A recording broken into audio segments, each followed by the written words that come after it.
আজকে আমরা বানাবো কাতলা মাছের কাসুন। এটা পূর্ববঙ্গের খুবই জনপ্রিয় একটি খাবার। শুধুমাত্র নুন, হলুদ আর সর্ষে দিয়ে বানানো যায় এই রান্নাটা। প্রথমে মাছগুলোকে ভালো করে জল দিয়ে ধুয়ে নিয়েছি। আমি বাজার থেকেই মাছগুলোকে কেটে এনেছিলাম। তারপর মাছগুলোকে নুন হলুদ দিয়ে ভালো করে মাখিয়ে নেব। রান্নাটা এতই তাড়াতাড়ি হয় যে আপনারা কোনো রকম ঝামেলা ছাড়া, অতিরিক্ত মশলা ছাড়া এই রান্নাটাকে সহজেই বানিয়ে ফেলতে পারবেন বাড়িতে। খেতেও খুব ভালো লাগে। গরম ভাতের সঙ্গে যদি রান্নাটা খান তাহলে খুবই ভালো লাগবে আপনাদের। নুন হলুদ মাখানোর পর আমি কিছুটা আলু কেটে নেব মাছের।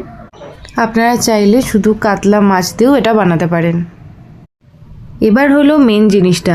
এবার আমরা কিছুটা কালো সর্ষে নিয়ে ওভেনের মধ্যে গরম করে নেব। ভালো করে গরম করতে হবে। আপনারা দেখতে পাচ্ছেন যখন সর্ষেগুলো ফুটে আসবে ঠিক এইভাবে, তখন আমরা গ্যাসটা বন্ধ করে দেব। তারপর সর্ষেটা ঠান্ডা হয়ে গেলে আমরা মিক্সিতে সেটা ভালো করে পেস্ট করে নেব। আর অন্যদিকে কড়াইতে কিছুটা তেল নিয়ে নেব। তেল নিয়ে মাছগুলো এক এক করে ভেজে নেব। তেলের মধ্যে আমরা কিছুটা নুন দিয়ে দেবো যাতে মাছগুলো নিচে না লেগে যায়। এবার এক এক করে তেলের মধ্যে আমরা মাছগুলোকে ছেড়ে দিচ্ছি।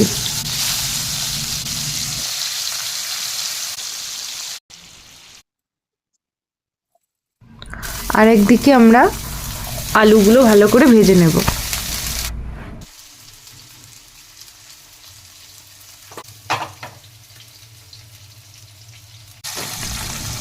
এবার মাছগুলো ভালো করে ভাজা হয়ে গেছে। মাছগুলো এবার এক এক করে আমরা তুলে রেখে দেব।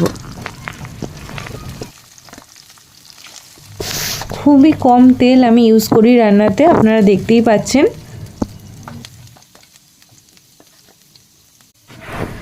এবার ওই একই তেলের মধ্যে আমরা কিছুটা কালো জিরে দিয়ে দেবো আর দুটো কাঁচা লঙ্কা চিড়ে দেব। তারপর সেই তেলের মধ্যেই আমরা মাছগুলোকে আরেকবার দিয়ে কালো জিরে আর কাঁচা লঙ্কার সঙ্গে ভালো করে মিশিয়ে নেব। ভালো করে মাছগুলোর এপিঠ ওপিঠ দুপিঠই আমরা ভালো করে ভাজবো। ভাজা হয়ে গেলে আপনারা এর মধ্যেই আলুগুলোকে দিয়ে দেবেন। আমি আলুগুলো দিতে ভুলে গেছিলাম, তাই আমি পরে অ্যাড করেছি। এবার এর মধ্যে আমরা গরম জল মিশিয়ে নেব।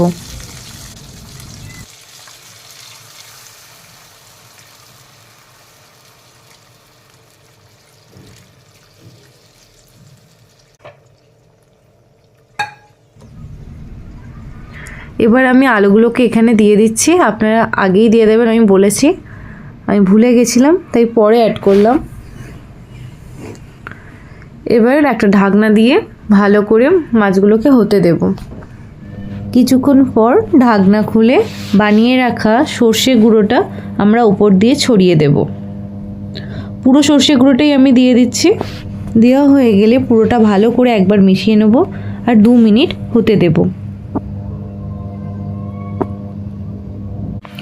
এই যে আমাদের কাতলা কাসুন একদম রেডি।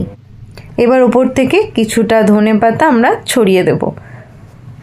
এরকম সহজ আর হেলদি রান্না পেতে গেলে চ্যানেলটি অবশ্যই সাবস্ক্রাইব করবেন। আর ভিডিওটি ভালো লেগে থাকলে অবশ্যই লাইক অ্যান্ড কমেন্ট করতে ভুলবেন না। Thanks for watching.